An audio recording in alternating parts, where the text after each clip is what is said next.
ओम शांति। आइए आज हम 9 मार्च की मुरली सुनेंगे। कल हमने 8 मार्च की मुरली सुनी, जिसमें हमारे परमपिता परमात्मा ने हमें बताया कि मुझसे सकाश लेने के लिए बहुत बहुत खुशबूदार फूल बनना है तुमको। और बाबा ने कहा सवेरे सवेरे उठ करके मेरे से मीठी मीठी बातें करो। तो फिर परमात्मा ने बताया कि बाबा को कौन से बच्चे इस समय प्यारे लगते हैं। बाबा ने कहा जो बहुत मीठे हैं, जो एक दूसरों को परमात्मा का सत्य परिचय देते हैं। फिर सत्य परिचय देते हैं और बाबा ने कहा बाबा को बहुत मीठी मीठी बातें करके बाबा को बहुत प्यार से याद करते हैं और सर्विस करते हैं, जो दूसरों को भी परमात्मा का सत्य परिचय देते हैं। प्रेम में आंसू बहाते हैं मेरी याद से। फिर याद से बाबा ने कहा मुझे ऐसे बच्चे बहुत प्रिय लगते हैं। इसके लिए बाबा ने फिर हमें बताया कि धारण करने के लिए भी परमात्मा ने बताया कि सदा खुशी में रहो। खुशी में डांस करने के लिए बाबा ने कहा एक एक परमपिता परमात्मा से सच्चे होकर के हमको रहना है। परमात्मा को सत्य बताना है और कुछ भी छिपाना नहीं है। फिर दूसरा बाबा ने बताया कि सबको इस समय परमात्मा का खुशी जो तुम्हें मिली हुई है वह तुम्हें दूसरों को भी बांटनी है। फिर बाबा ने बताया बिंदु और बूंद जो भक्ति में भी बाबा ने कहा यादगार चला आता है, जो कि शिवलिंग में बूंद बूंद जल चढ़ाया जाता है। परमात्मा ने कहा बिंदु और बूंद के महत्व को जान करके अपनी स्थिति को श्रेष्ठ बनाने वाले सिद्धि स्वरूप बनो, कहा परमात्मा ने। इस समय हर एक को सत्य परिचय बताओ। परमपिता परमात्मा बिंदु हैं, ज्योतिर्बिंदु हैं, रूप में बिंदु हैं और गुणों में सिंधु हैं। ऐसी हम आत्माएं भी हैं। आत्मा भी जैसा पिता वैसा बच्चा। तो हम भी आत्मा, हम भी बिंदु और हमारे परमपिता परमात्मा भी बिंदु ही हैं। फिर बाबा ने कहा ज़्यादा बोलना भी नहीं है, ज़्यादा बोलने से दिमाग की एनर्जी ख़त्म हो जाती है। इसलिए बाबा ने कहा शॉर्ट बोलो और स्वीट बोलो, कम बोलो, धीरे बोलो और मीठा बोलो। तो आइए आज हम सुनते हैं 9 मार्च की मुरली। आज है 9/3/2024, प्रातः मुरली। ओम शांति। बाप दादा मधुबन। बाबा कह रहे हैं मीठे बच्चे अब वापस जाना है। अब हमें हमारा समय पूरा हो चुका है, चारों ही युग पूरे हो चुके हैं और अब हमें जाना है। इसलिए पुरानी देह और पुरानी दुनिया से उपराम बनो। पुरानी देह, ये देह भी बाबा कहते हैं इस समय तुम्हारा शरीर भी ये आखिरी जन्म में है, 84 जन्म में है।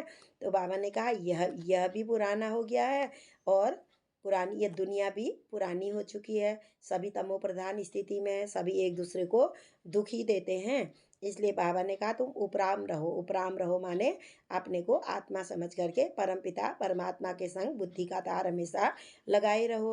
अपनी बैटरी चार्ज करने के लिए योग की भट्टी में बैठो। बैटरी चार्ज हमारी तभी होगी जब हम परमपिता परमात्मा को याद करेंगे। प्रश्न है योग में बाप की पूरी करंट किन बच्चों को मिलती है? उत्तर है जिनकी बुद्धि बाहर में नहीं भटकती, अपने को आत्मा समझ, जो बाप को याद करते ही रहते हैं, बुद्धि इधर उधर नहीं भटकती है। बाबा कहते हैं भले हाथों से कर्म करो, शरीर से कर्म करो और बुद्धि का योग लगातार मेरे साथ ही लगा रहे, तो उन्हें बाप की करंट मिलती ही रहती है, परमात्मा की हमें अनुभूतियाँ होती ही रहती हैं। बाबा बच्चों को सकाश देते हैं। बच्चों का काम है बाप की करंट को कैच करना। हमें अनुभूति हो रही है, हम परमात्मा की से शक्तियों को लेते हुए कैच करते हैं, अपने अंदर भरते हैं, क्योंकि उस करंट से ही आत्मा रूपी बैटरी चार्ज होगी। बाबा ने कहा और कोई भी उपाय नहीं है, तुम्हारी आत्मा रूपी बैटरी मेरे से योग से ही चार्ज होगी। ताकत आएगी, विकर्म विनाश होंगे, इसे ही योग की अग्नि कहा जाता है।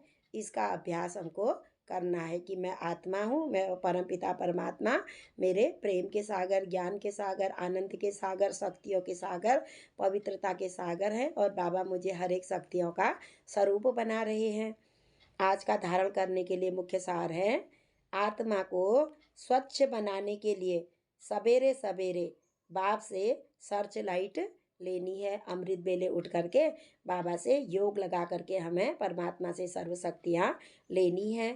बुद्धि योग बाहर से निकाल एक बाप से लगाना है। बाप की करंट को कैच करना है।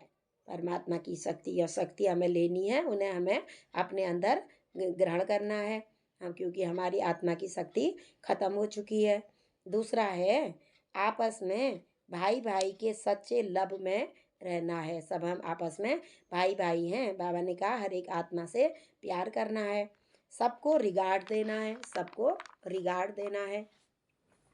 आत्मा भाई अकाल तख्त पर विराजमान है। अकाल तख्त पर भ्रकुटी के बीच में आत्मा विराजमान है, इसलिए भ्रकुटी में ही देखकर बात करनी है। किसी के भी बाबा कहते हैं शरीर को न देखते हुए हर एक की भ्रकुटी में चमकती हुई आत्मा को देखना है।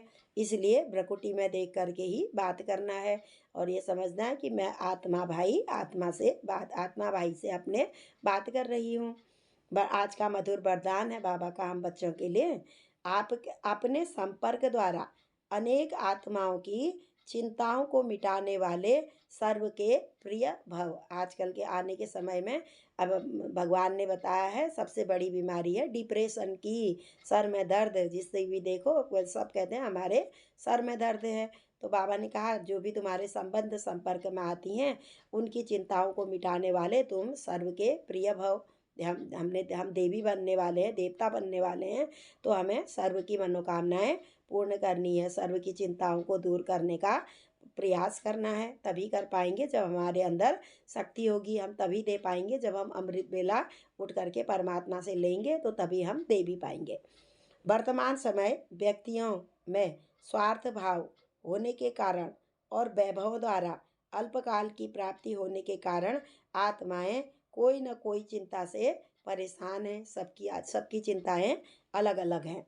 आप शुभ चिंतक आत्माओं के थोड़े समय का संपर्क भी उन आत्माओं की चिंताओं को मिटाने का आधार बन जाता है। बाबा ने कहा तुम्हारे सामने थोड़ी देर भी आए तो उन्हें ऐसा लगे कि यहाँ पर को आते ही हमें शांति की अनुभूति हुई। तो बाबा ने कहा आप चिंता को मिटाने का आधार बन रहे हो। आज विश्व को आप जैसी शुभचिंतक आत्माओं की आवश्यकता है। आने वाले समय में बाबा ने कहा है सभी तुम्हारी ओर ही आएंगे, क्योंकि तुम्हारी जैसी आत्माओं को इस समय विश्व को आवश्यकता है। इसलिए आप विश्व के अति प्रिय हो। इसलिए हम जो देवी देवताओं को इतना प्यार करते हैं, देवी देवताओं की इतनी पूजा की जाती है। बाबा कहते हैं आखिरी जन्म में भी देखो तुम्हारे जड़ चित्रों की कितनी विधि पूर्वक पूजन भी हो रहा है और गायन भी हो रहा है। इसलिए आप विश्व को अति प्रिय हो। आज का स्लोगन है आप हीरे तुल्य आत्माओं के बोल भी रत्न समान मूल्यवान हो। बाबा ने कहा इतना बोलो कि जो कि उन्हें अच्छा लगे। हीरे तुल्य आत्माओं के बाबा ने हमें बताया हम हीरे जैसे बन रहे हैं इस समय। तो इस समय हमारा जीवन है हीरे तुल्य, क्योंकि हम डायरेक्ट ही पर भगवान के इस समय बच्चे बने हुए हैं। परमात्मा हमारी इस समय पालना भी कर रहे हैं, टीचर रूप में हमको पढ़ा भी रहे हैं और सदगुरु रूप में हमें साथ ले जाने का बाबा ने हमसे वादा भी किया है। आप हीरे तुल्य आत्माओं के बोल भी रत्न समान मूल्यवान हो। एक वर्ड भी हमारे रत्न के समान हो। तो बाबा ने कहा तो ऐसा मूल्यवान इस समय तुमको बनना है। अच्छा, ओम शांति, ओम शांति, ओम शांति।